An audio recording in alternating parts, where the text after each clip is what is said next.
Donc, c'est...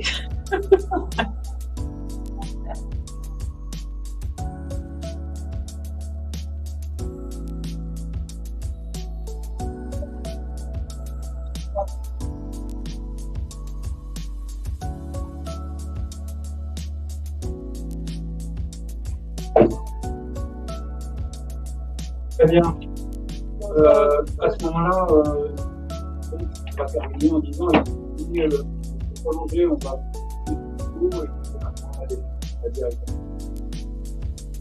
Texte. Oh, c'est ça, la tête. Et puis voilà.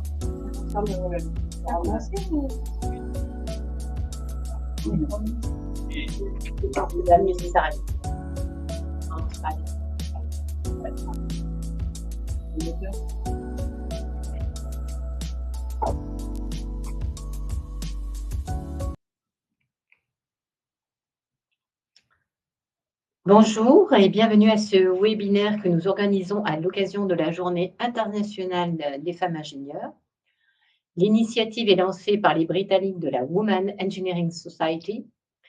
Cette année, il y a des événements à travers le monde, à la fois en Caroline du Nord aux États-Unis, au Danemark, au Qatar, au Nigeria, en Namibie, au Zimbabwe, au Burundi, en Australie, en Chine, en Corée, ainsi qu'en Grande-Bretagne, bien sûr. Nous sommes très fiers de vous proposer cet événement en France. Le webinaire est organisé par l'IRT Nanoélec et avec l'Association des femmes ingénieures. Nous allons parler jusqu'à 15h30 des réseaux de la diversité dans les grandes entreprises. Alors, quelques mots pour commencer. Donc, je suis Sandrine Maubert, je suis directrice adjointe de l'IRT Nanoélec, notre institut de recherche technologique, qui est un consortium de 22 partenaires composé d'acteurs publics et privés. Nous menons des grands programmes de recherche et développement en technologie, mais également nous travaillons en ingénierie de formation et sur la partie diffusion technologique.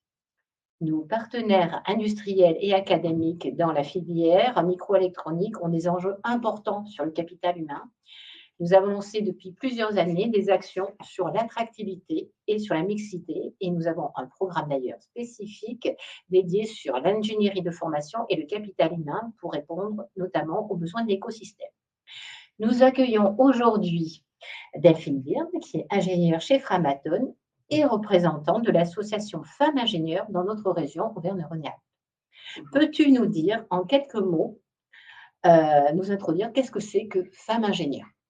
Alors, Femmes Ingénieures, c'est une association française qui dépend de l'association USF, qui est Ingénieurs et Scientifiques de France. Et Femmes Ingénieures regroupe donc des femmes qui ont diplôme ou fonction d'ingénieur, qui souhaitent travailler ensemble pour promouvoir la mixité dans les milieux techniques et scientifiques. Et ça passe par plusieurs axes d'action. Nous avons le premier axe sur la promotion des carrières techniques et scientifiques chez les jeunes, notamment les collégiens et les lycéens, donc filles comme garçons, ce qui permet, par le témoignage de nos bénévoles qui sont ingénieurs en activité, de combattre un certain nombre de stéréotypes, notamment les stéréotypes de genre. Et nous avons un axe également sur la promotion de la mixité en entreprise et sur l'égalité professionnelle. Donc, ça reste plutôt aux ingénieurs en activité, notamment par l'animation de webinaires, d'ateliers et également une commission qui est dédiée au mandat de femmes administratrices pour l'intégration dans les conseils d'administration. Et nous sommes divisés en délégations régionales et je m'occupe de l'animation du réseau Auvergne-Rhône-Alpes.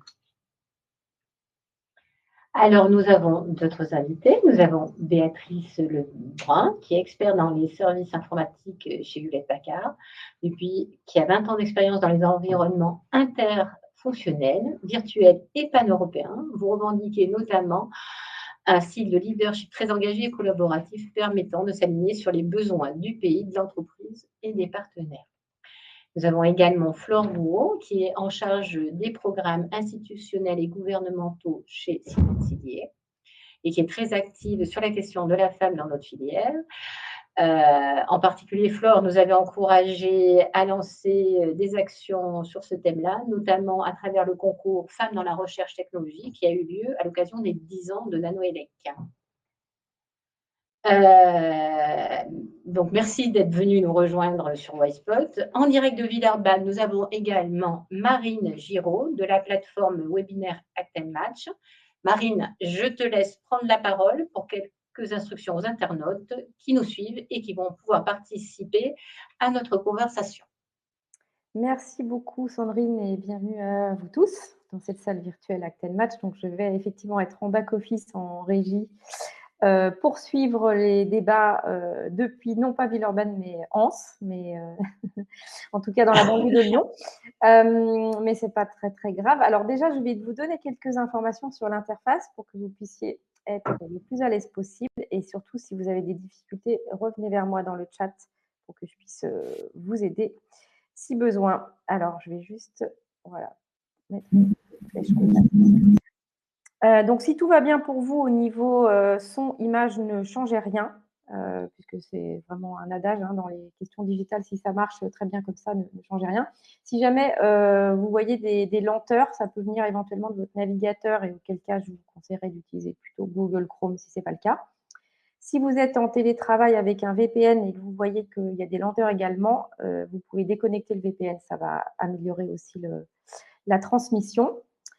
En tant que participant, vous n'avez pas a priori la possibilité d'activer caméra micro, mais c'est une possibilité qu'on vous offrira pendant les débats si vous le souhaitez. Pour cela, vous aurez la possibilité de lever la main via le petit module de chat pour demander la parole. Sinon, vous pouvez également interagir dans le chat pour donner des commentaires ou poser des questions, auquel cas vous pourrez simplement cliquer sur le petit point d'interrogation avant d'envoyer le message qui sera donc considéré comme une question. Donc voilà, et aussi on va faire quelques sondages pendant la session. On va vous poser des questions qui vont permettre de structurer les échanges. On en démarrera un juste après. Et voilà, donc n'hésitez pas à répondre assez vite. Ce sont des questions assez faciles, mais pour qu'on puisse ensuite avancer et prendre en considération les retours. Voilà, donc je lancerai pour ma part ces sondages. Je vous souhaite une très, très belle session et je vous dis à tout à l'heure. Alors, pour commencer, Flore et Béatrice, vos entreprises se sont parées ce mois-ci sur LinkedIn de logos aux couleurs tout à fait particulières. Est-ce que vous pouvez nous en dire un petit peu plus? Oui, nous sommes dans le mois de Pride, des fiertés, et donc nous parlons des couleurs de l'arc-en-ciel pour ouvrir et reconnaître les diversités LGBTQ+. De la même manière, côté Seminces, effectivement, on célèbre aussi le mois des fiertés, puisque la diversité au sein de l'entreprise est un point essentiel. Et donc, c'est une façon de témoigner de notre soutien à cette communauté. Alors, je vous propose que vous vous présentiez chacune à votre tour, ainsi que les réseaux et votre implication dans ces réseaux, et vous présentiez de manière ces réseaux. D'accord, donc Béatrice Lebrun, je suis donc chez HP depuis plus de 20 ans et cela fait à peu près une dizaine d'années que je fais partie du bureau du réseau femmes d'HP France, donc Women Business Resource Group, et donc auquel nous sommes un des réseaux. Donc il y a plusieurs dans la diversité, il y a les femmes, il y a la communauté LGBTQ+, ou Pride, il y a la communauté handicap. Donc, il y a plusieurs vraiment sur la diversité et l'inclusion. Comme Flore disait, HP fait également la même part et donc je fais partie de ce réseau femmes sur HP France. Alors, pour ce qui me concerne, donc Flore Gouault, je suis chez Siemens EDA, qui fait partie de la branche logicielle de Siemens, c'est tout un ensemble effectivement de groupes de volontaires qui soutiennent la diversité. Donc, un peu de la même manière que HP, on va retrouver non seulement un réseau qui s'appelle WIN pour Women's Impact Network, donc qui est là pour soutenir la place des femmes dans la société, dans son ensemble. On a aussi des groupes, alors c'est très présent aux États-Unis, on va trouver les vétérans, le handicap, les latinos. Je crois qu'il doit y avoir une douzaine de RG au sein de notre entité logicielle, et ce sont des entités qui sont organisées de façon globale. Et pour la partie qui concerne les femmes, en fait, c'est organisé après par chapitre, c'est-à-dire pas forcément, c'est plutôt associé à un lieu où on va retrouver des employés. Et pour ce qui concerne la France, même si nous avons 8 ou une dizaine de sites, on va avoir un réseau qui est virtuel. On va dire la pandémie a fait que les réseaux virtuels se sont développés. Et pour toucher le plus grand nombre, on a choisi d'être en France un réseau virtuel. Et après, je me permets juste de dire que donc, ce n'est que la branche logicielle de Siemens.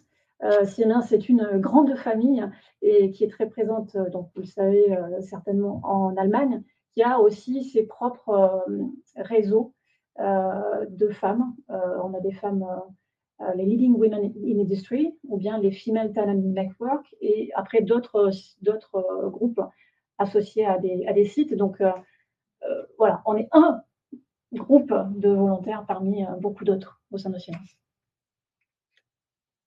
Oui, donc moi je suis ingénieure en activité depuis 15 ans. J'ai toujours travaillé chez Framatome. Aujourd'hui, je fais de la conception d'outillage. Et pour ma casquette femme ingénieure, je suis également membre de femme ingénieure depuis 15 ans. Et donc, j'ai commencé par faire des interventions dans les collèges et les lycées pour après m'intéresser aux problématiques d'égalité professionnelle, de mixité. J'avais intégré les réseaux diversité de mon entreprise. Et puis, de fil en aiguille, j'ai maintenant pris un mandat syndical. Donc, en tant qu'élu du CSE, où du coup, j'impulse toutes les idées qui émergent avec les réflexions avec Femmes Ingénieures, avec nos partenaires dans le dialogue social. Donc, c'est un autre volet. Et voilà, depuis que je suis déléguée régionale Aura, j'aide aussi les autres, les réseaux diversité de nos partenaires en région, à développer des ateliers, à développer leurs ressources sur les sujets de mixité, diversité, égalité professionnelle. Donc, en effet, ce n'est pas uniquement l'égalité professionnelle homme-femme, mais c'est l'inclusion au sens large que nous aidons également à traiter, même si nous avons une expertise sur la situation particulière des femmes scientifiques. Alors, nous avons également avec nous en ligne, depuis le centre de recherche de CEA Saclay, Anne-Marie Jonquière, qui est chef de projet accompagnement du changement de la direction des ressources humaines, des relations sociales du CEA, qui est fondatrice d'un réseau interne du CEA et qui est très active au niveau des réseaux inter-entreprises, notamment Interreg. Donc, Anne-Marie, je te laisse te présenter et ainsi que les réseaux auxquels tu contribues. Oui, bonjour, merci de me donner la parole aujourd'hui. Je suis très contente de pouvoir vous parler, de témoigner ce qu'on fait chez nous au CEA. Moi, effectivement, j'anime depuis plusieurs années, je pilote le réseau qu'on appelle Parité Diversité Femmes. Donc, un réseau essentiellement orienté autour des problématiques hommes-femmes. On n'inclut pas encore toutes les diversités. Le CEA n'inclut pas encore toutes les diversités, même s'il y a des volontés d'aller un peu dans cette direction, mais pour l'instant, on est encore vraiment autour des problématiques hommes-femmes en entreprise, dans les métiers de la science et de la technique. Et ce réseau, c'était un pionnier au CEA. Maintenant, il y en a d'autres qui existent, mais il existe depuis 2010-2012 exactement, donc dans ces années-là, avec la volonté de promouvoir la place des femmes dans notre organisation, dans le management, mais pas uniquement dans le management, dans les métiers scientifiques, parce que les femmes et les sciences, c'est pas toujours le grand amour, en tout cas, on progresse, mais c'est lent. Donc, on avait des actions aussi d'attractivité autour de ces métiers. Et puis, grâce à cette organisation en mode réseau mixité, comme vous venez de les évoquer dans d'autres entreprises, on fait partie du cercle Interrel. Donc, c'est un réseau de réseaux que vous connaissez, j'imagine, au moins de nom, parce qu'on est présent à la fois au niveau médias, et puis politique aussi. On a des actions au niveau des ministères pour arriver à faire bouger les choses en termes politiques, parce qu'il faut être un peu présent partout sur ces sujets. Et dès qu'on arrête de se faire entendre, eh bien, les choses peuvent avoir tendance à régresser. Donc voilà, on est présent aussi en termes d'action vers les pouvoirs publics. Interrel, les regroupant aujourd'hui donc un réseau de 15 entreprises des domaines scientifiques et techniques, avec cette volonté de mettre davantage de femmes au bon endroit, dans les bons métiers, les métiers de demain, et avec un pouvoir de décision également. C'est important. Voilà, pour me présenter rapidement, pour présenter à la fois ce que fait le CEA sur la partie donc égalité professionnelle, égalité homme-femme et Interel, réseau de réseaux, organisé en association depuis 2 ans maintenant. Merci beaucoup. Marine, je te passe la main pour lancer le sondage. Oui, merci beaucoup Sandrine. Alors voilà, simplement, on vous a préparé un premier sondage pour lequel on vous invite à répondre. Si vous ne voyez pas la totalité du sondage, vous avez un petit ascenseur dans la salle virtuelle, mais je vois que tout le monde est en train de répondre. Donc voilà, on vous laisse quelques secondes pour répondre à cette première question et puis on en organisera des sondages tout le long, comme ça on pourra vraiment prendre en considération là où vous en êtes sur les sujets dont on parle aujourd'hui. Donc là, je vois que ça progresse plutôt bien. Je vous laisse encore 4-5 secondes pour répondre à cette question et puis je vais afficher les résultats. Voilà. Je participe au sondage aussi, du coup, moi, à distance. Ah bah, allez-y, avec plaisir. Alors, voilà. Et donc, j'ai clôturé le vote. Je vous partage les résultats. Donc, pour 64% d'entre vous, il y a bien un réseau de la diversité et de la parité dans votre entreprise. Alors, mesdames, d'après vous, quelle est la place de ces réseaux professionnels qui traitent de la diversité et aussi de la parité? Par exemple, Flore, au sein du groupe Siemens. Alors, quelle est la place des réseaux professionnels, de ces réseaux qui traitent de la diversité et comment elles s'inscrivent sur la diversité et la parité au sein de vos entreprises? Quelle est leur place? Quel est leur rôle? Alors, pour ce qui concerne la Siemens EDA, c'est un groupe de volontaires, c'est-à-dire qu'il y a un groupe qui est en dehors des organisations que sont les ressources humaines ou les divisions techniques ou autres. Donc, c'est totalement en dehors de l'organisation, de la structure de l'entreprise. Donc, à ce titre-là, c'est vrai que on est parfois difficilement perçu. Peut-être les entités comme les entités RH, les CSE ou la direction, des fois, ne savent pas trop comment nous appréhender, puisque contrairement à des CSE, on n'a pas de voie légale ou pouvoir de négociation. On n'est pas dans le code du travail, en fait. Voilà, tout à fait, merci. Et donc, la force de proposition, elle sera limitée par ce cadre volontariat, même si, après, c'est bien l'entreprise qui a la volonté de laisser libre leurs employés de dédier du temps à ça. Et je vais m'arrêter là. Béatrice, au sein de HP. Oui, je vais rebondir parce qu'il y a des éléments communs et différents. Les éléments communs, c'est que toute notre structure de Business Resource Group sont vraiment basées aussi sur le volontariat. La différence, c'est que récemment, HP, en tant que société corporate globale, a décidé de structurer ça vraiment sous les ressources humaines. Donc, il y a des personnes dont c'est le job dédié de coordonner tous ces groupes sur diversité, mixité, équité et inclusion, et donc d'encourager en fait ce mouvement. Et quant à notre groupe Women en France, nous sommes avec 2 sponsors qui sont directeur des ressources humaines et secrétaire général qui est bien sûr partie du CODIR. Anne-Marie, au CEA, du coup. Voilà, donc je rouvre mon micro. C'est comme chez Siemens, en fait. C'est-à-dire qu'une existence basée sur le volontariat, de gens qui ont envie de passer un peu de temps sur ces sujets en dehors de leurs heures de travail, et avec parfois peut-être effectivement un souci de légitimité quand on fait des propositions. Donc, on est obligé de travailler sur le sponsoring, c'est-à-dire à trouver des éléments de la structure qui nous soutiennent pour mettre en œuvre, quand on est un peu ambitieux en termes de réalisation, des choses qui n'ont pas été budgétées, qui n'ont pas été programmées au départ par l'organisation. Donc, ça ressemble vraiment à ce qu'a décrit la façon de travailler de Siemens. Et on n'a pas ni budget, ni temps dédié. Donc, c'est en dehors du temps de travail. Et Delphine, de manière plus générale, comment tu vois ça? Oui, alors donc Femmes Juniors est aussi une association membre de Interrel, donc je pense que Anne-Marie aussi connaîtra ce que je vais dire.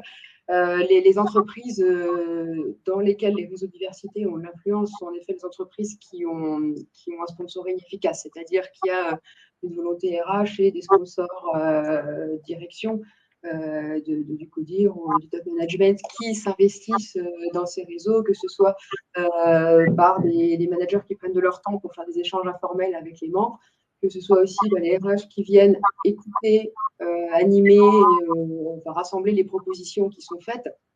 Et c'est vraiment la clé pour que le réseau prenne toute sa place. Sur le volontariat, bon, ça me semble une évidence, et c'est vu par les salariés, alors pour l'instant plutôt féminines, mais peut-être aussi masculin, on en parlera plus tard. C'est vécu comme un espace d'échange, de partage, donc ça, c'est vraiment quelque chose qui fonctionne très bien. En tant que femme dans un secteur technique scientifique, on n'a pas souvent beaucoup de collègues féminines dans son équipe, donc des fois, on a envie de partager sur certaines choses entre femmes. Donc, ces réseaux-là permettent cet espace. Mais quand on a fini de partager, d'échanger et qu'on se dit ça ne va pas, on aimerait que ça change, s'il n'y a pas une personne des RH, une personne du top management qui peut un peu faire remonter la proposition, eh bien, l'idée qui émerge a beau être la meilleure idée du monde, si elle reste lettre morte, c'est dommage. Donc, vraiment, la clé, les entreprises aiment bien aujourd'hui montrer à l'extérieur qu'il y a un réseau de diversité, puisque ça fait aussi partie des attentes des recrues potentielles, notamment des plus jeunes. Et les entreprises doivent savoir qu'un réseau de diversité, c'est bien, mais la réseau de diversité qui fonctionne, c'est un réseau de diversité avec une vraie volonté RH de le soutenir. Sur le temps, la notion de temps dédié, c'est important parce qu'il y a des choses qui se passent en semaine sur le temps de travail. Je pense, alors là, c'est dans mon entreprise, côté groupe EDF, il y a des actions d'intervention dans les collèges et lycées ou dans les forums d'emploi. Donc, évidemment, ce n'est pas le mardi soir, ce n'est pas le week-end, c'est sur les heures de cours des lycéens, des collégiens. Donc, pour cela, il y a possibilité d'avoir du temps dédié pour intervenir notamment. Donc, il y a aussi cette réflexion. Ce n'est pas du travail productif dans le sens du travail dédié à son poste. Pour autant, on travaille en fait pour un collectif. Et il y a cette réflexion aussi de temps dédié, de reconnaissance aussi du travail réalisé pour, in fine, ne pas que les membres s'épuisent parce que parfois, il y a beaucoup de problématiques qui émergent, beaucoup d'échanges, on a envie de faire plein de choses, mais le temps, surtout toutes, est parfois compté. Donc, il y a vraiment, prendre sa place, ça dépend aussi de l'entreprise quand on parle d'un réseau interentreprise. Et Interrel, je pense, a aussi beaucoup fait pour aider à échanger les bonnes pratiques et améliorer les pratiques de tous les réseaux membres. Je pense qu'Anne-Marie aura peut-être des choses à dire. Et à se donner du courage quand on voit que ce n'est pas facile. Mais oui. Parce que c'est vrai que c'est plus long à faire émerger une bonne idée et à la concrétiser à un moment donné. C'est plus long que si on avait d'autres ressources, en particulier des ressources financières ou des ressources en termes de pouvoir de décision. Un réseau n'a pas de pouvoir de décision, il a des pouvoirs de suggestion. Et d'image aussi, c'est vrai, c'est important ce que vous dites là sur l'effet d'image, d'attractivité, parce que ça rend l'entreprise inclusive, attractive pour les nouvelles générations en particulier. Ça montre qu'on se préoccupe aussi de la façon dont vivent les uns et les autres à l'intérieur de l'entreprise. Peut-être pour préciser, je pense que dans plusieurs entreprises, maintenant, on a du temps dédié. Dans notre groupe en France, on peut dédier 2 jours à toute action externe promouvant la diversité. Donc, voilà, on a 48 heures, effectivement, sur le papier à dédier à ces actions. Mais ce n'est pas suffisant. Par quoi? C'est-à-dire, on peut prendre sur du temps. Oui, par an. Ouais. Merci. Et alors, j'avais une autre question. Est-ce que ces réseaux contribuent à éclairer, faire connaître la politique égalité professionnelle, les indicateurs associés? Quelles sont les actions que vous voyez qui peuvent être en faveur de plus de diversité dans l'entreprise? Est-ce que vous avez des témoignages à ce sujet, des actions que vous avez menées, que vous souhaiteriez partager avec nous des bonnes idées? Alors, je vais juste récapituler sur la première question, qui est comment on contribue pour vraiment faire connaître. Donc déjà, je pense qu'on en a parlé un petit peu tout à l'heure, cet indicateur Merci d'égalité professionnelle, qui est donc, lui, publié par les ressources humaines et vraiment à tous les employés. Donc celui-là, on a tout le détail. Comment après, en tant que réseau et en tant que la relation des ressources humaines avec les partenaires sociaux, mais aussi avec donc, le corps de tous les employés, dont les réseaux. Donc là, c'est un échange. Il y a une politique d'égalité professionnelle que les ressources humaines mettent à plat. Il y a un plan triannuel. Donc, nous échangeons autour de ça. Sur les axes, qui se regroupent quand même avec l'index d'égalité professionnelle. Hein. C'est pas un côté, il y a 5 indicateurs, il y a 4 axes, mais c'est quand même bien en lien. Et donc, voilà, sur les recrutements, sur la rétention, l'attractivité, la formation, la promotion, ce sont les grands axes sur lesquels, après, donc nous, on va avoir un plan d'action au sein du réseau Women pour augmenter la connaissance, la sensibilisation sur là où on est déjà pas mal, mais sur l'intelligence collective, où on peut avancer plus loin également. Alors, de notre côté, effectivement, comme on est déconnecté de la structure, l'index égalité professionnelle, il est connu, il est publié, il est public. On peut expliquer comment il est calculé, mais c'est plutôt les ressources humaines qui vont faire ce travail-là, puisque c'est vraiment leur travail. Et après, les actions du réseau, c'est plutôt, pour ce qui concerne notre réseau en France, c'est plutôt suivant les besoins des employés. Donc, ça va être, on va plutôt travailler sur le côté du coup rétention des personnes qui sont en place, que ce soit d'ailleurs des femmes ou des hommes. On va traiter, par exemple, on va faire des témoignages sur la parentalité, des témoignages sur comment j'adresse le temps partiel, puisque il y a quand même beaucoup plus de femmes qui sont en temps partiel que des hommes, même si côté CMA-CEDEA, on voit vraiment un changement. Il y a de plus en plus d'hommes qui demandent des temps partiels. Donc ça amène à des discussions et des échanges de bonnes pratiques, mais c'est plutôt d'employé à employé. Donc c'est pas, on va pas être aller suivre, être dans la discussion avec les RH sur ces sujets-là en particulier. Je m'arrêterai là. Anne-Marie? Oui, côté CEA, donc on a un fonctionnement aussi qui ressemble à ce qui se passe, ce que vient de présenter Flore. Mais alors, on est organisé, le réseau est organisé à 2 niveaux. On a ce qu'on appelle une core team, une équipe un peu qui réfléchit aux actions qu'on va pouvoir mener, avec des brainstorming qui concernent tout le réseau. Et tous les ans, tous les 2 ans, on se met d'accord sur quel sujet on voudrait travailler. Pas forcément en lien avec les sujets du DRH non plus. Et puis, on travaille après en atelier, en groupe de travail, pour faire des propositions sur un sujet qu'on s'est choisi, en fait.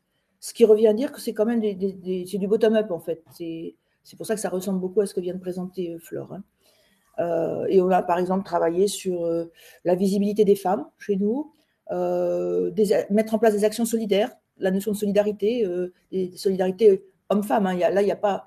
c'est porté par des femmes, essentiellement, avec cette vocation de dire qu'on peut aussi aller au-delà de ce qu'on se propose d'entreprise en termes de solidarité.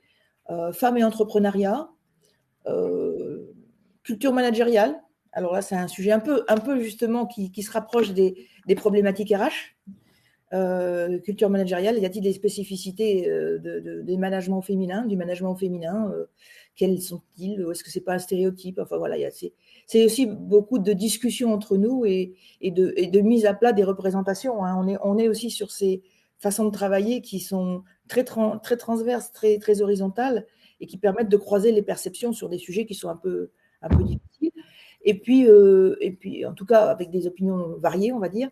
Et on est aussi en train d'aborder la logique d'inclusion au sens large, avec des réflexions sur d'autres types de diversité que les diversités femmes-hommes.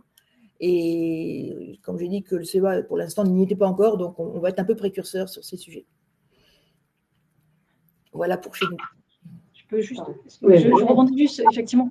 J'ai cité la parentalité, j'ai cité sur l'égalité pro, côté Siemens, on va proposer des webinaires aussi. Enfin, on a une série aussi d'échanges sur le syndrome de l'imposteur. On fait un cercle d'échanges régulier là-dessus. On fait des career talks aussi pour inspirer et donner envie soit d'aller vers le management, soit vers des carrières technologiques. Et une chose que je n'ai pas citée encore, que tu as citée, Delphine, c'est les actions vers les jeunes. Puisqu'en fait, notre réseau est vraiment dépendant des membres qui en font partie. Et il y a des gens vraiment qui ont la sensibilité de vouloir faire en sorte qu'il y ait plus de jeunes qui viennent dans les métiers technologiques et pas que seulement les filles. Donc c'est vrai, il y a tout un pan. Alors, nous, on travaille. Alors, Siemens est partenaire de femmes ingénieurs. C'est relativement récent, mais aussi de Elle Bouge. Et c'est vrai que dans ce contexte-là, les employés vont effectivement dans les lycées, les collèges et même au primaire. J'ai fait cette année ma première intervention en primaire. Mon fils est en primaire. Mais alors, pas orienté sur c'est quoi le métier technique, mais là, c'était plutôt orienté. Moi, ce qui me tient à cœur, c'est dégenrer les métiers.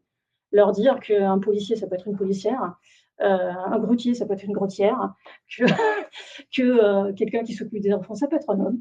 Voilà. Donc, il y a tout un. Voilà, ce pan est assez important aussi, mais ça dépend. Voilà, c'est vraiment les membres qui font les activités du réseau. Oui, je voulais aussi rebondir parce qu'en fait, c'est vrai qu'on a la même structure. Donc, Anne-Marie disait core team. Oui, c'est comme ça qu'on se l'appelle entre nous aussi. Mais bon, donc le bureau, officiellement, on est vraiment actif à faire du brainstorm, ce sur quoi on va travailler. Et puis après, tous les membres qui reçoivent les communications, les invitations aux événements qu'on fait. On élargit même encore plus à tous les employés du site quand on fait vraiment un événement de workshop. Donc d'atelier, séminaire, merci. Et aussi donc dans les thèmes abordés, donc ça rejoint un peu les deux inputs précédents. On a fait cette année, on se base en fait souvent sur le thème de la journée de la femme, des droits de la femme, et donc ça va nous définir un petit peu le fil des actions qu'on va prendre. Donc cette année, on a fait 2 ateliers, on a 2 gros sites en France, un sur Meudon et un à Grenoble. Et les générations ne sont pas exactement les mêmes. Donc sur Meudon, nous avons fait l'atelier sur l'ambition et le développement de carrière. Et à Grenoble, on a fait sur l'accomplissement au travail. Donc ça a été notre atelier d'intelligence collective où on a eu hommes et femmes présents. Delphine, alors, en tout cas, donc, chez le groupe EDF, je sais que Énergie Mixité donc, Énergie Mixité a un gros sponsoring. Et là où je trouve qu'ils ils ont un très bonne communication et d'organisation de différents webinaires et conférences. Donc là, c'est à la destination de tous les salariés, avec des thèmes très éclectiques et qui permettent de voir plus d'informations sur des sujets très variés. Donc, à titre d'exemple, les dernières conférences, il y avait une conférence sur les femmes seniors en entreprise, donc qui s'appelait Vieillir en entreprise, qui était un sujet dont on n'aborde pas toujours. Il y avait un autre sujet qui était genre et bicyclette. Alors, c'est vrai qu'il y a beaucoup de salariés des groupes EDF qui commencent à se déplacer à vélo, et c'était intéressant parce que ça abordait la question effectivement, quand on est une femme à bicyclette, comment ça se passe, qu'est-ce qui est différent en matière de sécurité, de tenue vestimentaire. Et c'est des choses un peu décalées, mais qui venaient aussi des demandes des salariés. Et c'est là-dessus que je voulais rebondir. La force du réseau, finalement, c'est le fait de pouvoir rassembler des points de vue différents de salariés qui ne sont ni des managers, ni des RH. Et donc, c'est vraiment le partage, l'échange d'informations.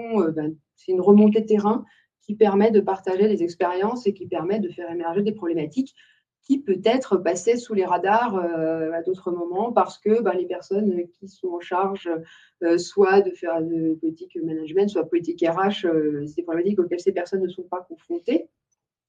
Et à titre d'exemple, alors plus largement dans d'autres entreprises, notamment du cercle Interrel, il y avait donc chez Orano, par exemple, ils avaient fait un gros travail sur la conciliation vie privée et professionnelle.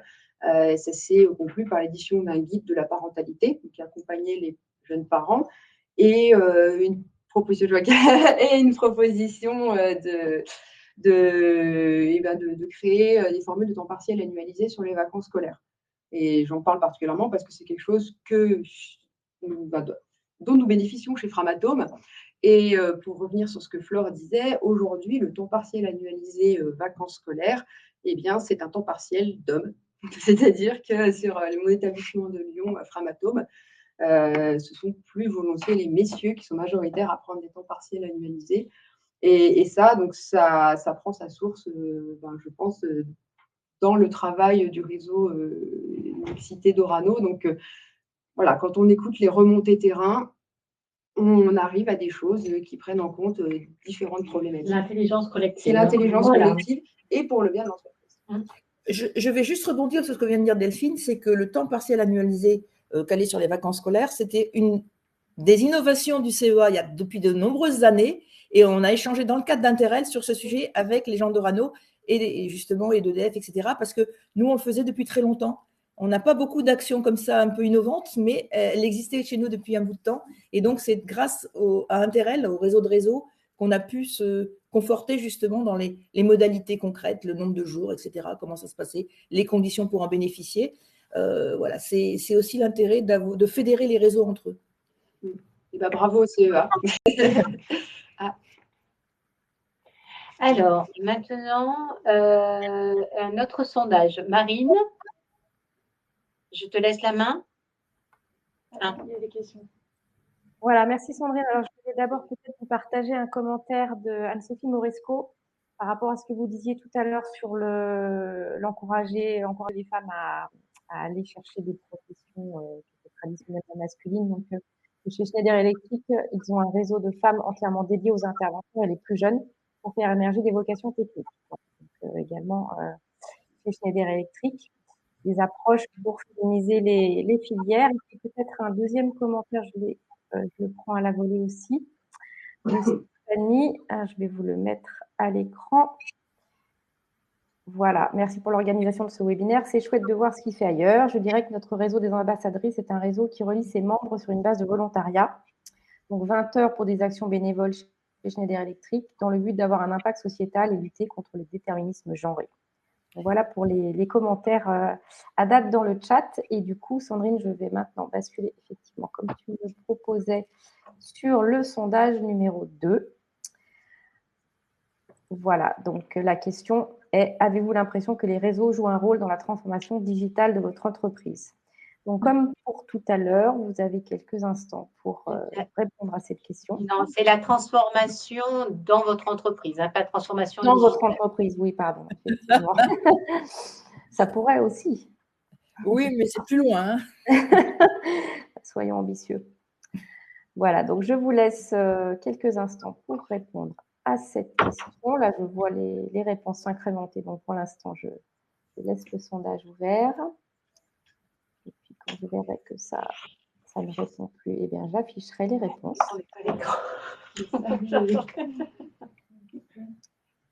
Voilà, donc je vais clôturer le vote et vous partager dans la foulée les résultats. Et donc, vous êtes 56% à avoir l'impression que les réseaux jouent un rôle dans la transformation dans votre entreprise. Voilà pour ce sondage. Alors, question suivante. D'après vous, quels sont les interlocuteurs privilégiés des réseaux ou les leviers d'influence pour les idées qui émergent? Quels sont les moyens qu'on peut mettre en œuvre? Quelles sont les choses que les réseaux entreprennent pour essayer de faire bouger les lignes? Ou quelles sont les actions que vous avez en ce sens-là au sein de vos réseaux? Est-ce que vous avez des choses? Peut-être, je pense que Anne-Marie l'a très bien dit tout à l'heure, pour ce qui concerne les réseaux de volontaires, leur légitimité est toujours en question. Donc, c'est effectivement essentiel de trouver des relais. Les relais, ça va être des sponsors, on appelle ça des sponsors exécutifs. Donc, c'est vrai que voilà, on essaye d'avoir, pour ce qui nous concerne, le responsable de l'entité France est notre sponsor exécutif. De là à dire que ça transforme effectivement les suggestions en des actions réelles, c'est une autre chose. C'est essentiel donc avoir des sponsors pour ces réseaux-là. Le lien avec les ressources humaines, suivant les réseaux, vous voyez que les approches peuvent être diverses et variées. Donc pour ce qui nous concerne, on est en dehors des structures, donc c'est vrai qu'il faut créer ce lien enfin, créer, lier, le maintenir et faire en sorte que ces suggestions, encore une fois, soient écoutées. Voilà, il faut effectivement, c'est du réseautage, comme pour tout salarié, il faut réseauter si on veut pouvoir être écouté, reconnu et transformer cette intelligence collective en une réalité et des actions comme cette parentalité, ce temps partiel annualisé. C'est un très bon exemple. Oui, donc nous avons en effet, nous sommes encore une fois sur HP un réseau de bénévoles également, mais avec au niveau global, donc cette ombrelle qui dit que ça fait bien partie intégrante des ressources humaines. Donc, on a cette connexion qui fait que c'est beaucoup plus simple, je pense, de pouvoir avoir les sponsors au niveau HP France avec les ressources humaines et la secrétaire générale. Oui, les plans d'action, je mentionnais, on regarde sur le thème de la journée de la femme. Et puis, après, on va avoir l'un ou l'autre, des fois les deux, qui va toujours en fait ouvrir vraiment les sessions qu'on fait de séminaires, d'ateliers pour dire que oui, ils sont là, ils sont vraiment sponsors de nos événements et ils nous font le budget également qui va avec les événements. Donc, je pense que nous sommes assez bien lotis. Anne-Marie? Oui, je souris parce que j'étais en train de me faire la remarque que je vais vous faire tout de suite à voix haute. Il ne faut pas oublier que les réseaux, c'est des structures poreuses. Et que quand il y a plusieurs réseaux dans une entreprise, on n'est jamais aussi fort que quand on va chercher les autres réseaux en même temps sur les mêmes actions. Et ça fait penser à la politique du moment, en fait. Et c'est pour ça que je souriais, parce que c'est un gros travail des gens qui pilotent les réseaux, d'aller rechercher les bons influenceurs, les bons sponsors, les bonnes coalitions, allez, osons le mot, avec d'autres personnes actives sur des mêmes sujets ou sur des sujets proches, pour avoir l'effectif critique et puis le pouvoir d'agir aussi. Donc, c'est du travail un peu de lobbying, hein, on va oser le mot aussi. C'est de la communication beaucoup. C'est d'identifier les personnes sensibilisées à certains sujets peut-être plus facilement que d'autres personnes pour pas non plus perdre toute son énergie à se prendre des murs. Mais c'est un travail de communication et un peu politique. Un peu politique. Avec cette porosité des réseaux qui est naturel dans les réseaux, qui est moins naturel dans les structures d'entreprise, donc il faut en profiter. Les réseaux peuvent travailler ensemble sans problème sur un sujet commun. Il n'y a pas besoin d'avoir un blanc-seing, une structure. Voilà, c'est quelque chose qui peut se faire assez naturellement si l'idée qu'ils défendent ensemble et qu'ils proposent ensemble, parce qu'on n'est pas toujours dans le combat, hein. Parfois on l'est un petit peu, mais parce qu'il faut un peu d'énergie. Mais on a des bonnes idées ensemble, on peut les défendre ensemble. Je dis ça parce qu'on a un réseau de RH qui travaillent sur les problématiques, en particulier sur tout ce qui est index, calcul de l'index, égalité professionnelle, etc. On travaille sur certains sujets avec eux. Sur d'autres sujets, on est plus autonome avec des thématiques qui nous sont propres. Et je suis au RH, donc je peux faire le lien avec le réseau RH. Ça aide aussi. Mais quand je suis dans le réseau parité-diversité, j'enlève ma casquette RH de manière très explicite pour ne pas confondre justement les façons d'agir et les thématiques. Voilà ce que je peux dire pour chez nous. Donc, c'est du travail de lobbying vers les personnes influentes qui peuvent aider aussi après, à un moment donné, à la mise en œuvre. Oui, je crois qu'Anne-Marie dit déjà beaucoup. J'aime beaucoup la notion de réseau poreux, puisque c'est exactement ça. Donc, c'est vraiment une notion de réseautage. Ce que je trouve qui est bien dans les réseaux diversité aujourd'hui, qui marche bien, c'est le format webinaire en ligne qui a bien aidé à organiser des sessions d'information, des sessions de sensibilisation. Donc nos partenaires femmes ingénieurs sont assez demandeurs au sein de leur réseau diversité de faire des webinaires consacrés au sexisme ordinaire, consacrés au droit du travail, alors quelques notions de droit du travail relatifs à l'égalité professionnelle. Il y a une vraie volonté d'améliorer l'information de chacun et chacune des salariés sur leurs droits, sur le code du travail. Des fois, on le connaît mal et parfois, quand on est dans un réseau de diversité, on peut avoir envie de proposer certaines choses à l'entreprise sans forcément savoir est-ce que l'entreprise a la marge de manœuvre pour autoriser, mettre en place ceci, cela, ou parfois, si on est un petit peu poil à gratter, de voir que l'entreprise met en avant quelque chose comme une avancée extraordinaire, alors que si on creuse, c'est juste le droit du travail et pas plus.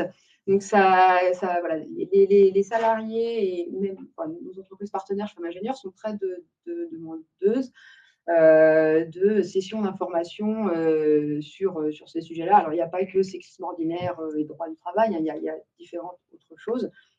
Et ces sessions d'information qui sont ouvertes à tous les salariés de l'entreprise aussi, peuvent aussi être ouvertes à tous les salariés, permettent d'agir sur le volet changement de mentalité. Parce qu'effectivement, quand on veut impulser de nouvelles règles dans l'entreprise, forcément, on va avoir envie de se tourner plutôt vers les RH. Quand il y a des choses aussi qui sont de l'ordre du changement de mentalité, on peut dire aussi de changement de comportement. Hein. Des fois, c'est de l'ordre du changement de comportement. Et ça, ça passe aussi par une meilleure information de tous les salariés, hein, que les salariés, femmes ou hommes, se sentent mieux outillés pour réagir face à certaines situations. Et donc, comme on disait au début avec Anne-Marie, les réseaux n'ont pas de pouvoir de revendication, de négociation. Ça, c'est les prérogatives des partenaires sociaux. Donc, effectivement, maintenant que je suis élue au CSE, effectivement, c'est quelque chose qu'on regarde aussi. Ce que font, disent, pensent les réseaux mixtés quand on est devant la restitution des bilans de la politique égalité professionnelle en commission spécialisée, quand on présente des projets de déménagement ou différentes réorganisations. C'est des choses qu'on a en tête et donc il y a des sujets qu'on peut adresser donc, face à la direction dans ce contexte-là et le cas échéant, poser des revendications voilà, sur des nouveaux, lors de la négociation de nouveaux accords. Donc, il y a vraiment différents interlocuteurs comment dire, à entretenir, des relations à entretenir avec différents interlocuteurs pour différents buts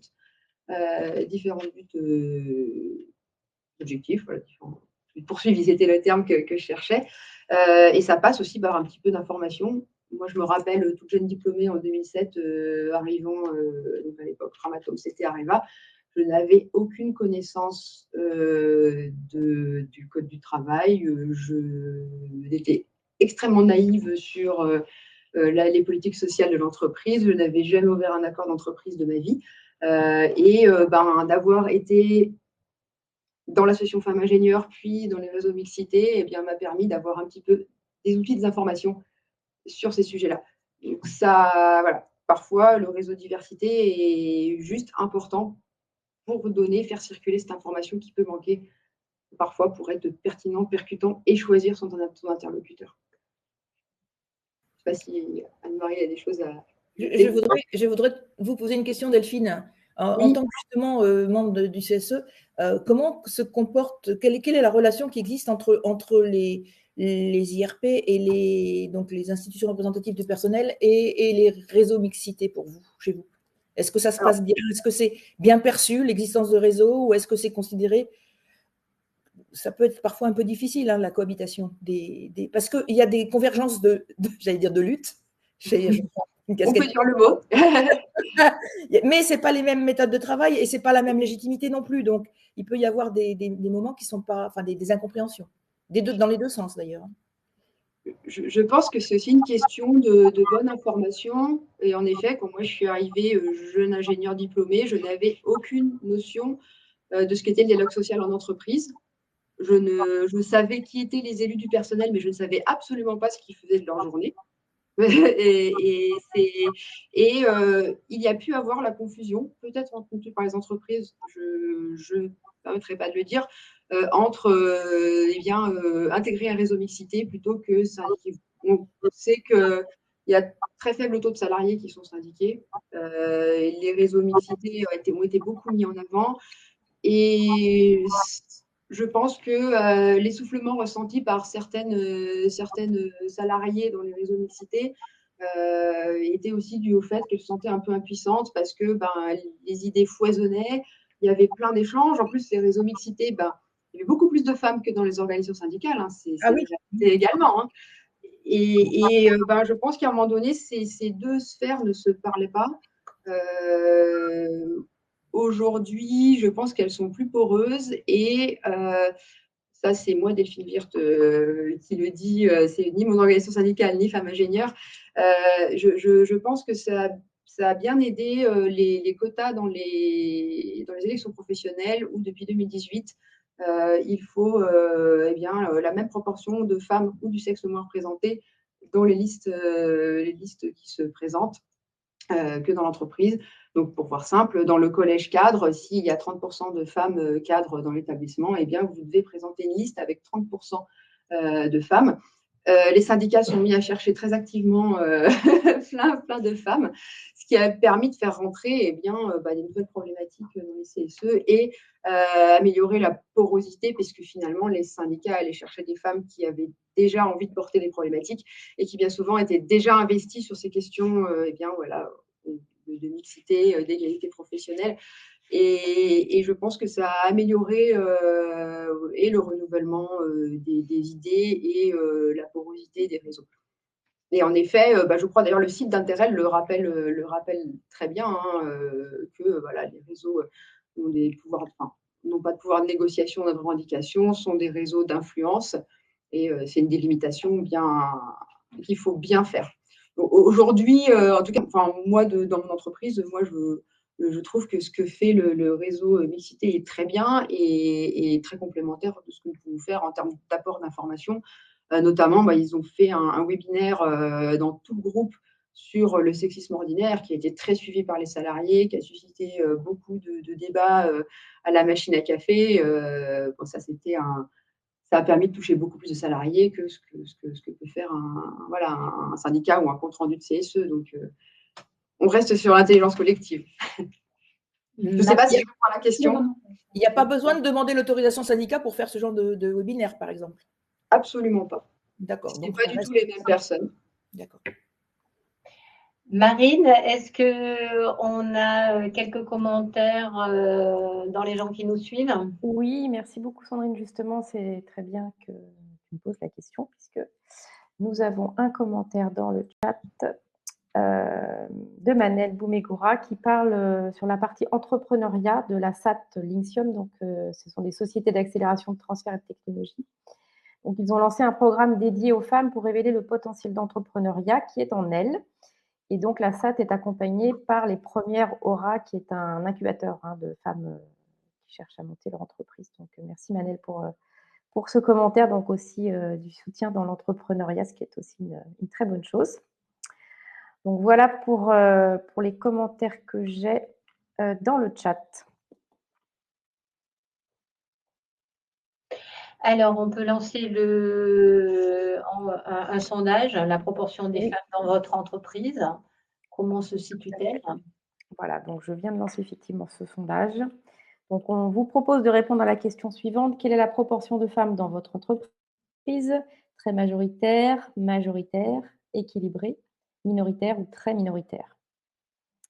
Donc, de la même manière, on vous laisse quelques instants pour pouvoir répondre à cette question.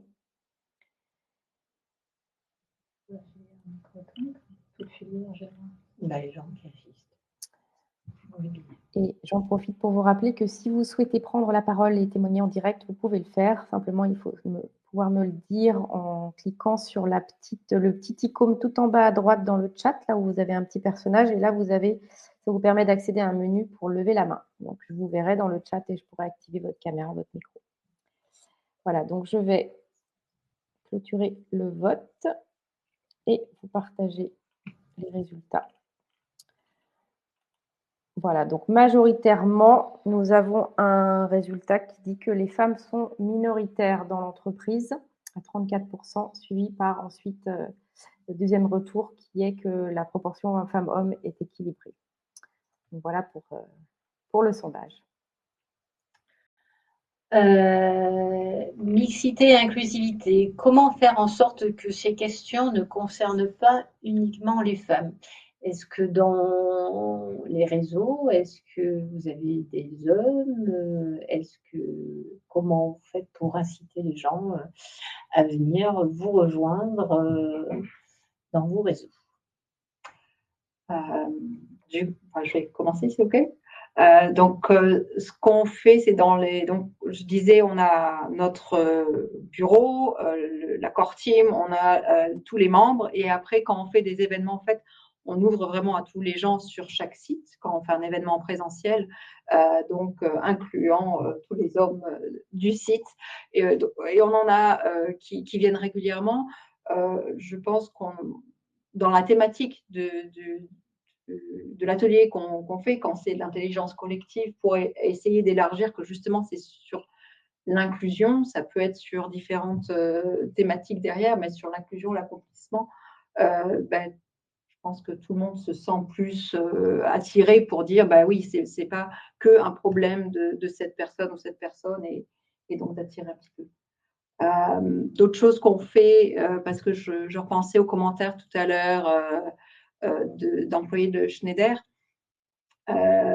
sur tout ce qui est la participation à la sociétale, la communauté. On a des événements par rapport au sport, pour Odyssea notamment, qui est pour sensibiliser au cancer du sein, à la cause du cancer du sein, où là, on a sur Grenoble beaucoup de sportifs. Donc clairement, il y a un taux de participation toujours très haut. Donc ça rassemble les gens autour d'une cause commune, et on peut échanger autour.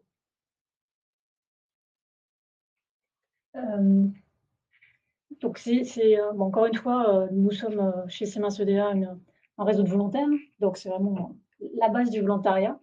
Les mots sont très importants. C'est vrai que notre réseau s'appelle Women's Impact Network, donc Women. Donc c'est vrai que des fois, certains hommes se disent c'est un truc de femmes, de filles, ça ne me concerne pas. Donc c'est très important et on fait très attention à ça. C'est ouvert à tous.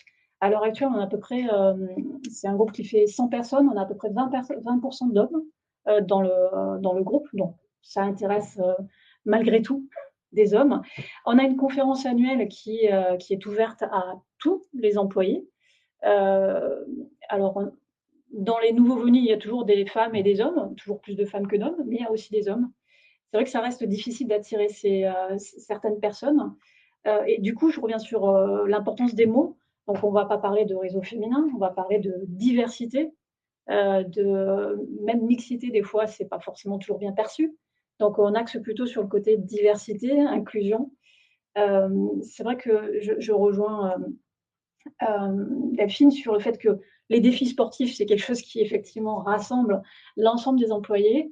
Au travers, effectivement, on participe aussi à Odyssea dans le cadre de Octobre Rose. J'insiste aussi juste après Octobre Rose, il y a Movember, donc qui est le mois de la moustache en novembre pour le cancer des testicules.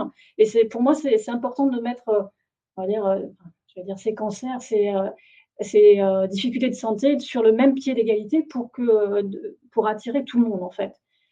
Parce que ça touche, c'est important. Je pense que le cancer du sein touche, je pense que tout le monde connaît au moins une personne qui a été touchée dans sa famille ou dans ses amis proches. Donc ça effectivement, ça amène autant des femmes que des hommes, parce que les hommes sont sensibilisés à ça quand on est confronté directement ou indirectement. Donc, voilà.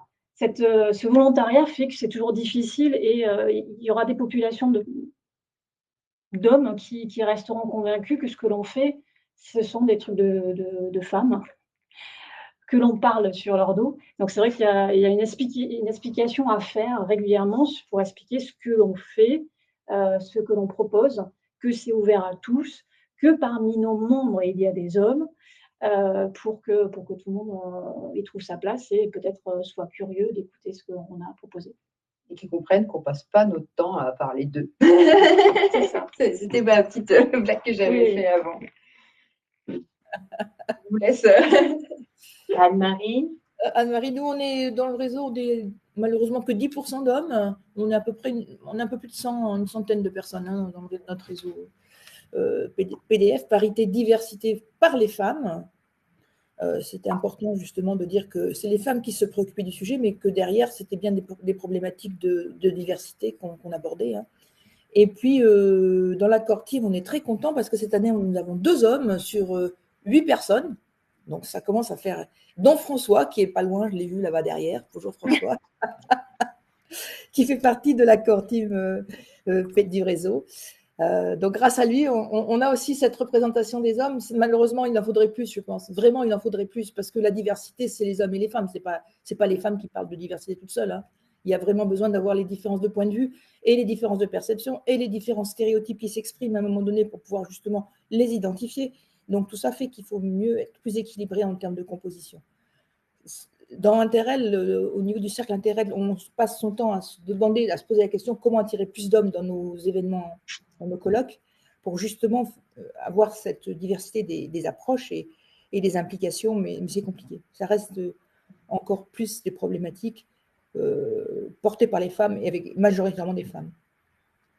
Et c'est dommage parce qu'aller parler de nos métiers dans les écoles, ça pourrait être fait par des hommes comme par des femmes, hein. Il n'y a pas besoin d'une femme pour parler des métiers et pour dire que la science, c'est pour tout le monde et que c'est pour les femmes et les hommes et c'est aussi pour les femmes. C'est même peut-être plus fort quand c'est un homme qui le dit d'ailleurs, je pense. Hein. Je préfère quand même que ce soit majoritairement porté par des femmes pour la notion de rôle modèle. Oui. Si on voit un homme, on va se dire, c'est pas moi, quoi. Si c'est une femme qui est là, on peut plus facilement se projeter en tant que jeune fille à me dire, peut-être je peux être cette personne qui est en face de moi, une femme, qui est maman, qui arrive à avoir un équilibre vie professionnelle, vie personnelle, et qui s'éclaire dans son job. Oui, mais en face, dans les écoles, vous avez aussi des petits garçons qui ont aussi leur rôle à jouer dans la société de demain et qui, s'ils voient des hommes, c'est peut-être plus facile pour eux de croire que ce que l'interlocuteur dit, c'est vrai. Alors oui, là, je parlais spécifiquement des événements qui sont organisés par Elle Bouge, qui ciblent des filles. D'accord. Ben moi, j'aimerais bien qu'il y ait aussi des hommes qui témoignent sur ces sujets. Vraiment, on n'y arrive pas, hein, mais pour moi, ça représente un objectif parce que ça serait assez puissant d'aller aussi sensibiliser les petits garçons très jeunes pour dire que les filles, à côté d'elles, ont les mêmes possibilités en termes de carrière que eux. C'est eux qui feront nos stéréotypes de demain, sinon. Hein. Si je peux rebondir sur le sujet, c'est aussi une question qu'on a aussi beaucoup chez Femmes Ingénieurs, la représentativité qu'on a, les messages qu'on passe. C'est m'est déjà arrivé d'aller dans un lycée où effectivement je me présentais l'association Femmes Ingénieurs et il y avait des garçons qui disaient du coup c'est pas pour moi. Si, c'est pour vous aussi parce que je vais parler des métiers scientifiques. Il se trouve que je suis une femme, que mon association s'appelle Femmes Ingénieurs, mais vous êtes concernés aussi.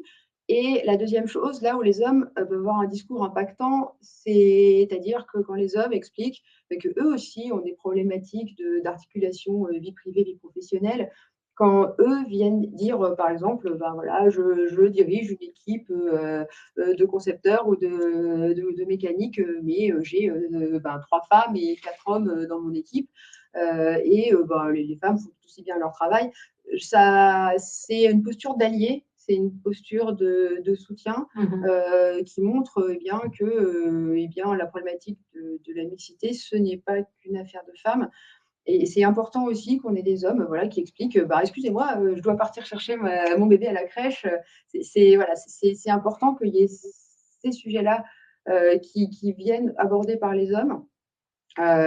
Justement pour que tout ce qui touche à la sphère vie personnelle notamment ne concerne pas que les femmes. Et après, effectivement, c'est les lignes de crête sur les stéréotypes qui s'expriment quand, dans une assemblée, il y a des hommes. La dynamique de l'échange n'est pas tout à fait la même que quand c'est en non-mixité ou uniquement entre femmes. Et je pense que c'est bien de réserver certaines séquences uniquement aux femmes. Je pense notamment aux séquences d'échange, de partage, quand on rencontre des problèmes, parce que parfois, dans le sein des réseaux, on partage des choses qui ne vont pas. Dans des équipes où ça se passe très mal, où on peut recevoir des remarques sexistes. Quand c'est juste des remarques, malheureusement, il y a encore des choses plus graves qui se passent. Je trouve ça important de pouvoir partager entre femmes, parce que on a forcément... on a été socialisé en tant que femme, on vit en tant que femme, donc on a un vécu commun. Et par contre, intégrer les hommes, selon les sujets, intelligence collective, les problématiques d'articulation vie pro, vie privée, la lutte contre le sexisme ordinaire, ça c'est important que tout le monde puisse participer pour pouvoir se rendre compte des situations, ce qui est acceptable, ce qui ne l'est pas, pourquoi ça ne l'est pas, et de discuter sur ces sujets. Donc, il y a une articulation à faire et une réflexion. Alors, c'est quasiment du cas par cas. Par contre, oui, il faut que les hommes soient sensibilisés à ces problématiques, parce que voilà, côté femmes ingénieurs, il y a 30% de femmes ingénieures en activité en France. Donc, si on veut un changement de situation, il va falloir un changement de comportement, mais pas uniquement des 30%, des 30% de femmes. Il va falloir que les 70% d'hommes s'y mettent aussi. Marine, tu as des réactions? Oui, merci Sandrine. Effectivement, on a des réactions dans le chat et notamment sur le sujet de la place des hommes dans ces questions. Donc, c'est Hugues Métras qui nous fait effectivement une remarque par rapport à ça en disant « Ne serait-il pas opportun d'intégrer au plus haut niveau dans les missions des entreprises et des organisations ces enjeux de parité, de diversité et d'en faire des éléments d'objectifs dans les entretiens annuels ?»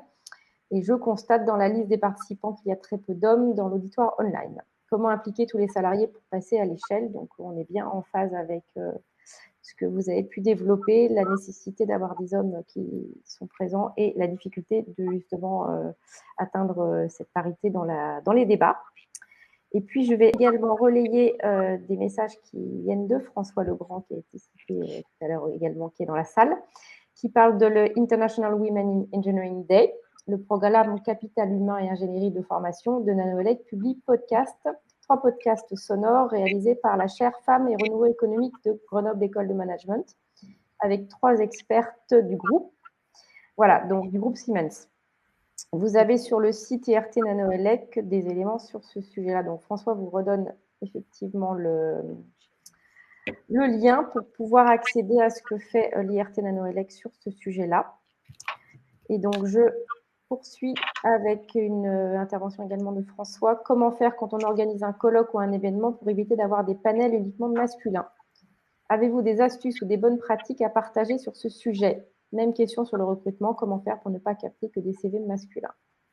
Qu'en pensez-vous, mesdames? Alors, je peux commencer sur la dernière question. Ça va rejoindre un petit peu ce qu'on a déjà abordé sur quel est le rôle des ressources humaines, à quel point ils ancrent dans la politique.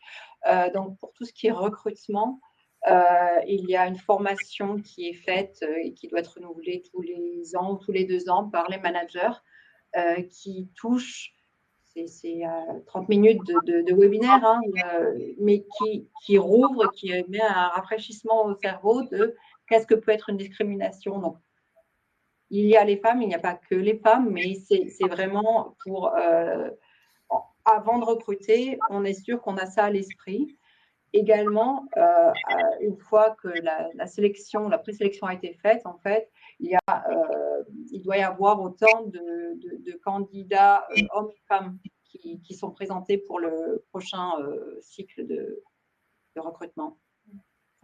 Oui, de façon similaire chez Siemens, c'est pareil. Il y a aussi tout un travail d'écriture des offres pour qu'elles soient non genrées et qu'elles puissent aussi attirer, parce qu'on sait que les femmes vont candidater quand elles cochent 90% des compétences, si ce n'est pas 100%, voire plus, où des hommes vont pas hésiter à candidater s'ils ont juste 2-3 compétences cochées.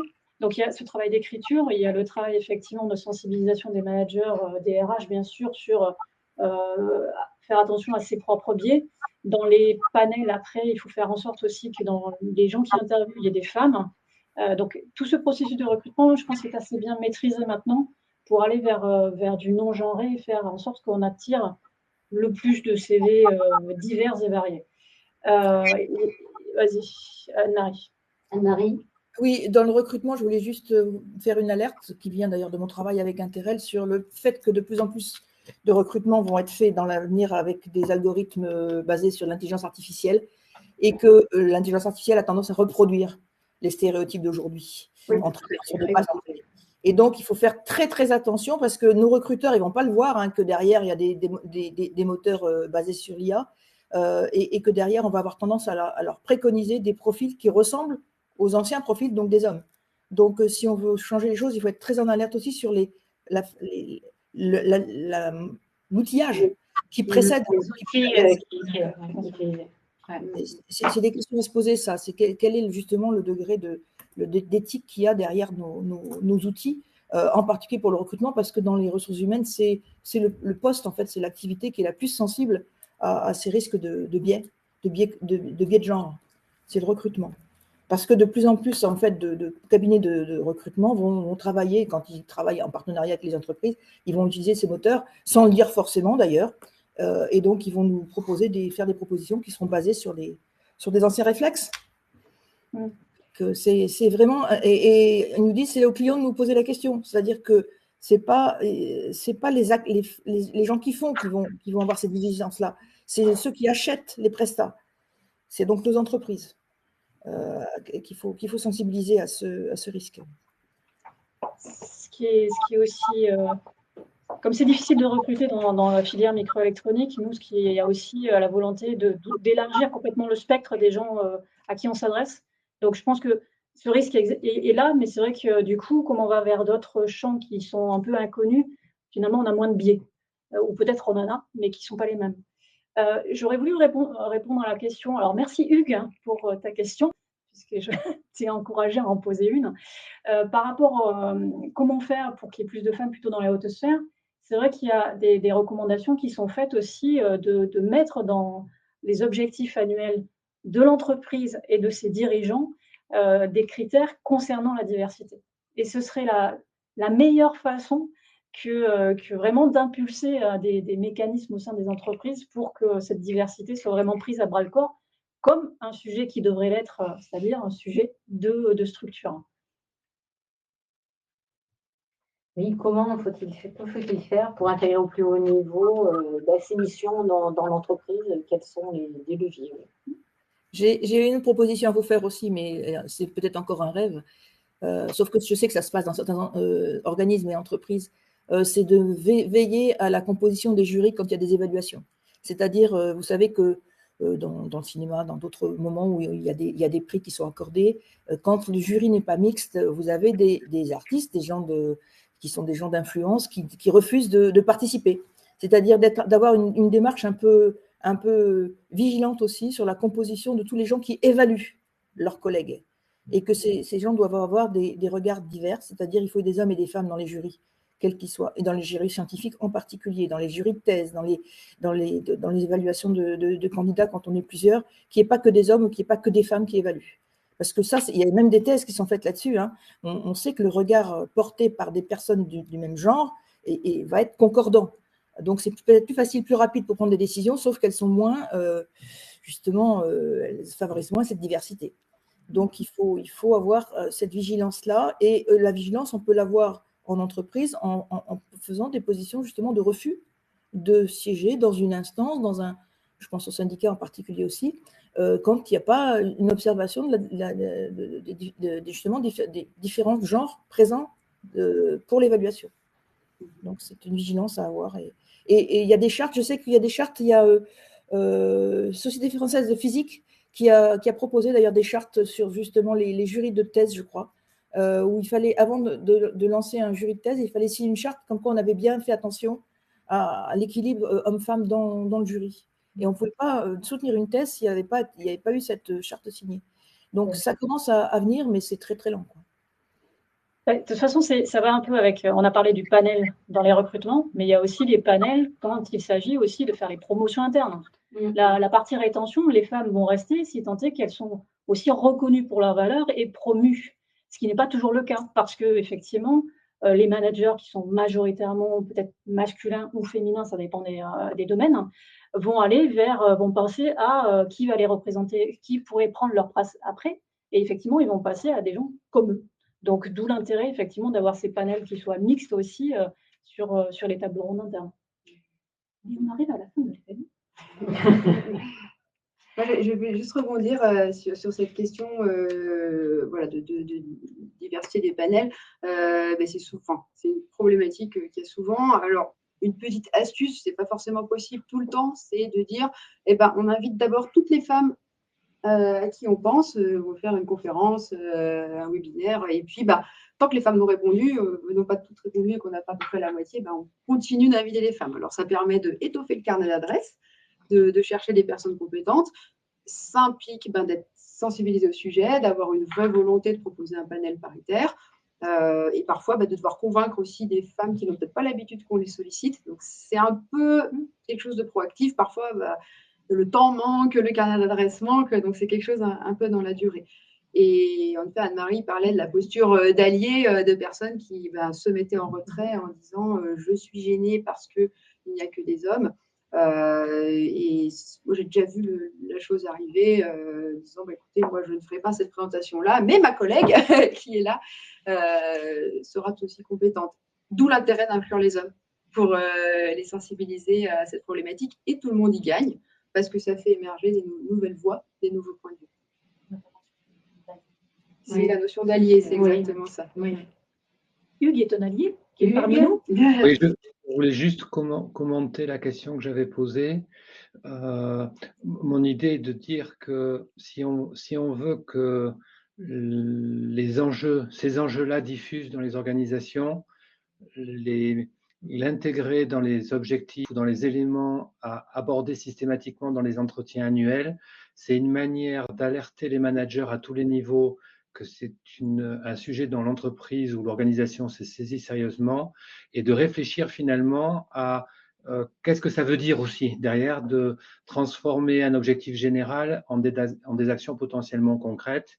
On revient vers ce que tu disais, Flore, de avoir quelques jours peut-être par an pour pouvoir s'impliquer et puis d'avoir une information qui circule sur les réseaux, les initiatives, parce qu'en fait, on a parlé de diversité, mais il y a aussi les actions de Télémac, par exemple, vers les jeunes dans les quartiers difficiles. Donc, il y a beaucoup d'initiatives qui peuvent permettre à tout un chacun, en fonction de sa personnalité, de son histoire personnelle, de s'impliquer dans des choses qui le motivent ou qui ont du sens pour lui ou elle.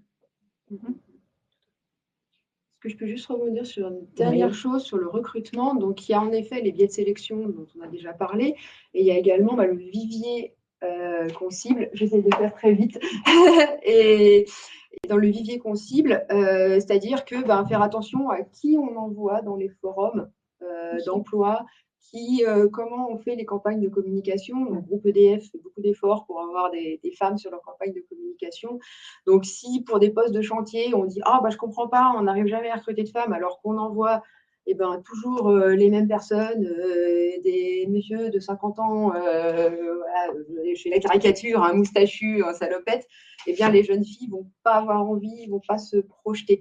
Donc, c'est important de voir quelle image l'entreprise veut donner.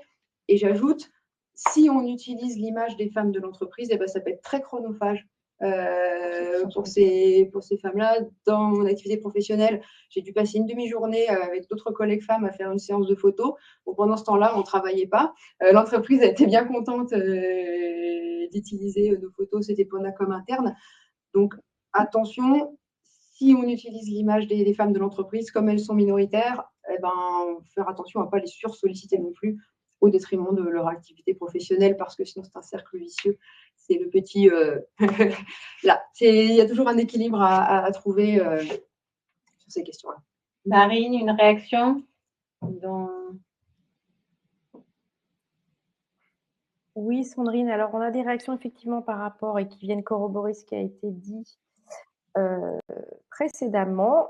Donc déjà sur la question de rôle modèle, Stéphanie Bosquillon de Jean-Liste Schneider dit qu'elle se pose également la question dans la structure sur le rôle modèle et la notion d'allié. Donc c'est quelque chose qui retrouve effectivement dans les commentaires du chat. Donc Stéphanie dit qu'elle pense que les deux sont complémentaires et que la société n'avancera pas suffisamment tant que cela restera une problématique de femmes. Donc on est bien sur cette question-là. Et puis aussi rebondir par rapport au recrutement sur le commentaire de Hélène Darras, qui donne une anecdote en disant si le titre d'un poste comporte la dénomination directeur, directrice, nous recevons beaucoup moins de candidates que lorsque nous utilisons la terminologie responsable de. Donc vraiment, c'est une problématique des dénominations qui restent genrées, même si on est inclusif en directeur, directrice. Voilà, donc je regarde en parallèle si je vois d'autres commentaires que nous n'aurions pas relayés dans le chat. Non, je pense qu'on a fait le tour.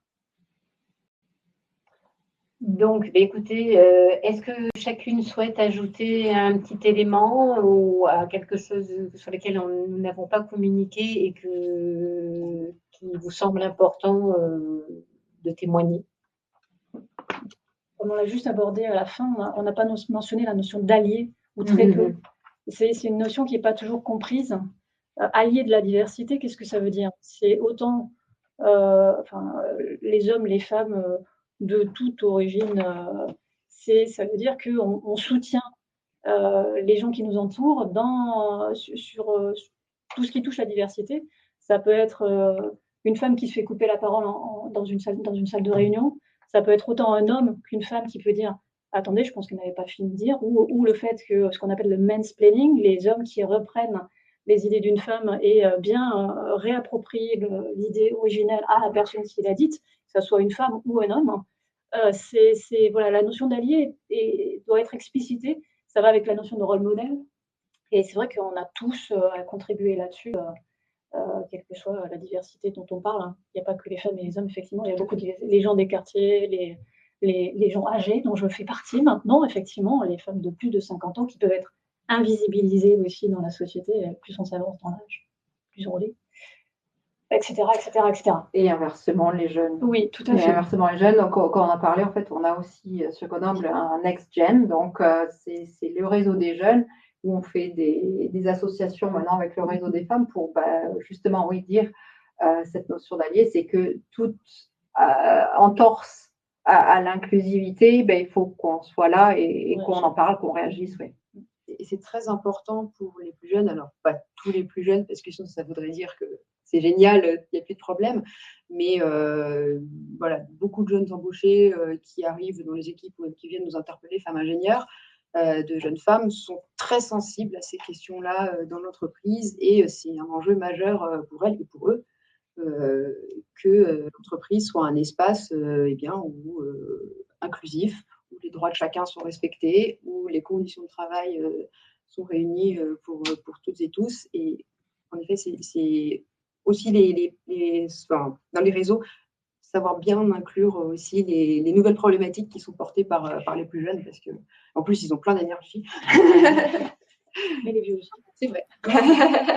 Ils ont plein de rêves également, donc c'est bien ça. Je voulais vous remercier beaucoup pour la complicité qu'on sent entre nous. C'est là où on voit, on est vraiment poreuses les uns et les autres par rapport à ces sujets. On voit qu'on parle le même langage, même si on vient d'entreprises différentes, et qu'on aborde les choses de la même façon. Donc c'est très agréable de parler de cette façon-là, aussi simplement, et de se comprendre très vite. Donc merci pour la qualité de ces échanges. Et merci Anna Nolek. Eh bien, je tenais à vous remercier tous et toutes, que ce soit Delphine Wirth, Flore Gouault, Béatrice Lebrun, Anne-Marie Jonquière à distance, également Marine Giraud qui nous a aidés pour toute la logistique et l'animation, et bien sûr la team qui organisait tout ça, emmenée par François Legrand, Claire Alberti et Bilal, qui sont derrière en back-office et qui permettent tous ces beaux événements et que tout se passe très bien. Ça a l'air très simple, mais il y a beaucoup de travail derrière et beaucoup de préparation. Donc, je tenais à les remercier très chaleureusement. Et merci beaucoup à toutes et à tous, et à très bientôt. On va vous diffuser une petite vidéo. Oui, voilà. Alors, justement, j'allais y venir, pardon. On va vous diffuser une petite vidéo. Peut-être que vous voulez donner peut-être un peu de contexte du coup sur la vidéo. Très rapidement, c'est l'événement à destination des jeunes de femmes ingénieurs. Ingénieurs, c'est pour moi, qui se déroule dans un espace virtuel chaque année, là, depuis le confinement. C'est le résumé de la dernière édition, si je ne dis pas de bêtises. Voilà. Ok, donc moi je vais effectivement lancer la vidéo et on se quittera sur cette diffusion vidéo. Simplement, je voulais vous dire que le replay sera disponible. François, je pense, vous enverra le lien vers le replay si vous souhaitez le revoir ou le diffuser. Voilà, donc je vais maintenant lancer la vidéo. Merci beaucoup. Merci beaucoup. Merci.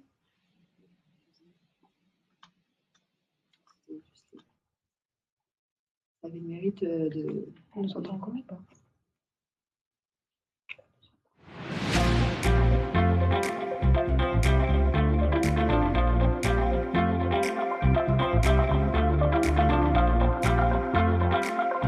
Bonjour à toutes et à tous, chers collégiens, chers lycéens, chers étudiants.